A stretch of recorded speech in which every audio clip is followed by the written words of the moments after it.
Joining us now in his first Memorial Day lightning round citizen briefing, Democratic Senator from Oregon, Ron Wyden. He sits on a host of committees.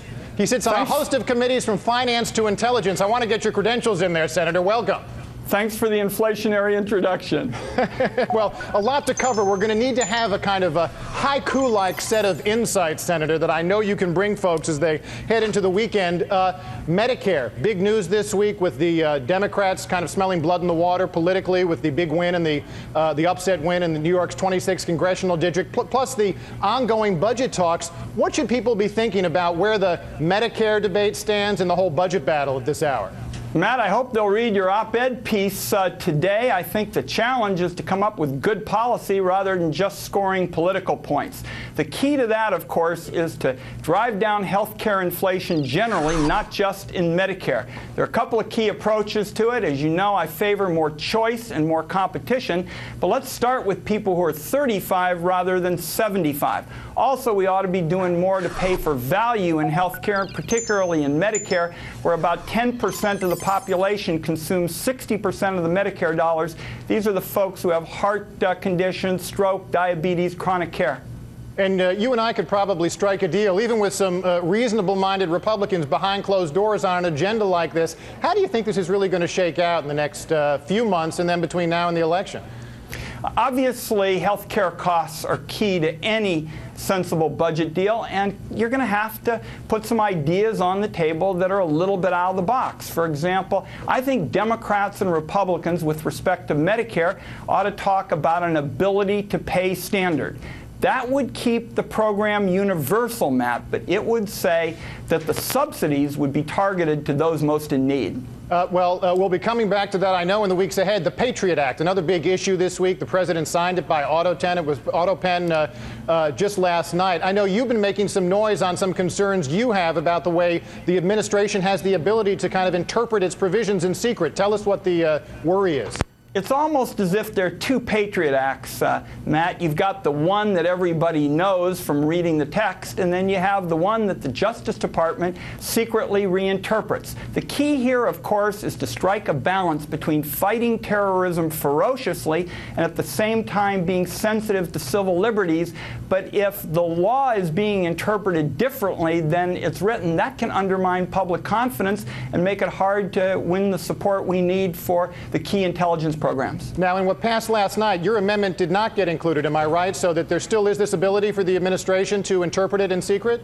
We did make some progress. We worked out an agreement with the chair of the Intelligence Committee, Dianne Feinstein, Senator Udall, both Udall, Senator Merkley of my home state. We were able to get Senator Feinstein to acknowledge this was a serious and important issue. We're going to have some hearings. We'll have a chance to alter the intelligence authorization. And then Senator Reid said if we're not satisfied, we could bring our amendment to the floor later this year. So we'll be hopeful on progress on that down the road. Let's talk about Pakistan. You serve on the Intelligence Committee. You follow this stuff closely. Hillary Clinton in Pakistan today trying to patch things up there with the leaders. How should we be thinking about our relationship with Pakistan now? I think many Americans are confused when it seems almost certain, you know, a kind of matter of common sense that bin Laden couldn't have been there all this time without folks knowing, yet we're giving billions and billions in dollars. Pakistan is an Islamic nuclear power, so I think Secretary Clinton handled it well. She made it clear that we need to have strategic engagement with Pakistan, but she also sent a pretty strong message that we aren't going to be willing, that Americans won't support Pakistan coddling terrorists. And so if we look at this over the next few months, do you think that we're going to have to put this relationship on a different footing in some way? Or is this the kind of quiet diplomacy, the kind of combination of vigilance and yet still cooperation? That's the right balance? In diplomatic lingo, it usually comes down to finding the right mix of carrots and sticks. And I think Secretary Clinton indicated earlier today when she was in the region that she gets that. Let's talk about gas prices, Senator Wyden. You've been very active also. Obviously, Americans very upset about this. And you've been concerned, I think, with some of your colleagues that the Commodities Future Trading Commission, which is the somewhat obscure regulatory body that has jurisdiction over the oil futures and the other speculative instruments that get traded on this, that there may be activity there that's actually driving prices higher. Tell us what your worry is and what should be done. My worry is that this key government agency, the CFTC, cannot get itself out of the regulatory swamp. We met yesterday with Gary Gensler, the head of it. I just didn't get any sense of urgency, any sense that it's a priority. And if you have the speculators taking so much of the gas out of the market, in effect, what happens is that drives up the prices at the pump. For the typical working class person, it means that folks who need gas to run a trucking company, run a restaurant, a farm, something like that, they pay higher prices. This is one step you can take to moderate prices, and we're going to keep at it, and I think we'll have bipartisan support. Senator Susan Collins signed the letter that Senator Cantwell and I put together to make it clear to the CFTC that the foot dragging has to stop. And what exactly would they do then? Would they be trying to limit the actual way that folks can trade it? Because there are, you'd acknowledge, some legitimate uses for forward hedging for folks who actually use oil in their businesses.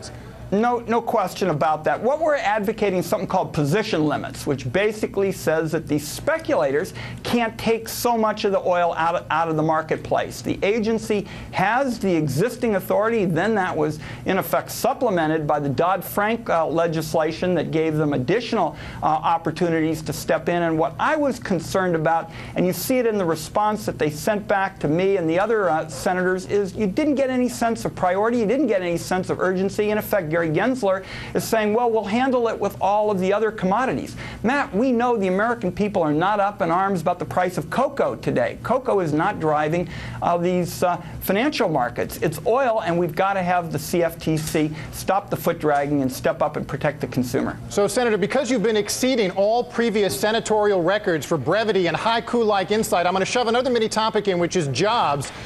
What should we be doing? You know, Washington is focused on the debt. Everyone's talking about the debt and the deficits. But in the near term, the real problem is jobs. Is there a Ron Wyden benevolent dictator answer in the near term for jobs? There are two steps I'd like to see us take. The first is I hope that we can reauthorize our Build America Bonds program. This has, for the first time, brought the private sector into financing transportation. And I think we'll have bipartisan support for this as well. I was very much encouraged by the comments that Senator Hatch made. The test on transportation is what is a politically viable way to find the new revenue for the critically needed infrastructure that our country is looking to. And I think Build America Bonds will bring the private sector into the finance. Well, also, with respect to another step I'd like to see taken, and that's tax reform. Now, there are a variety of factors that go into job creation.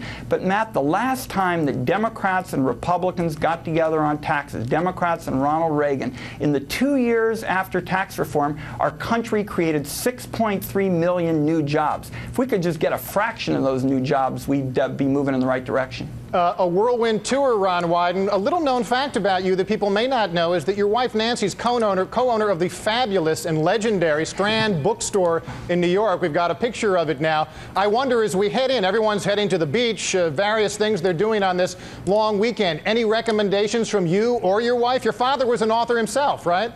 He was, and let me take a second and just promote a really good book in Oregon. I think the perfect season in black and white. It's called Thornridge, The Perfect Season in Black and White. It was written by Scott Lynn. It's a book about bringing folks together, black and white young people. It took place in Illinois. It's about basketball. You don't have to be a basketball fan like myself to love this book, and I think that would be a natural. And then maybe the Justice Department, Matt, will declassify some of those legal opinions, and folks who want to can read them at the beach. That would be the wonky reading for Senator Ron Wyden. There you Ron, are. Thank you for this whirlwind tour. A good weekend to you and yours, and keep up the good work. Up Thanks, next. Matt.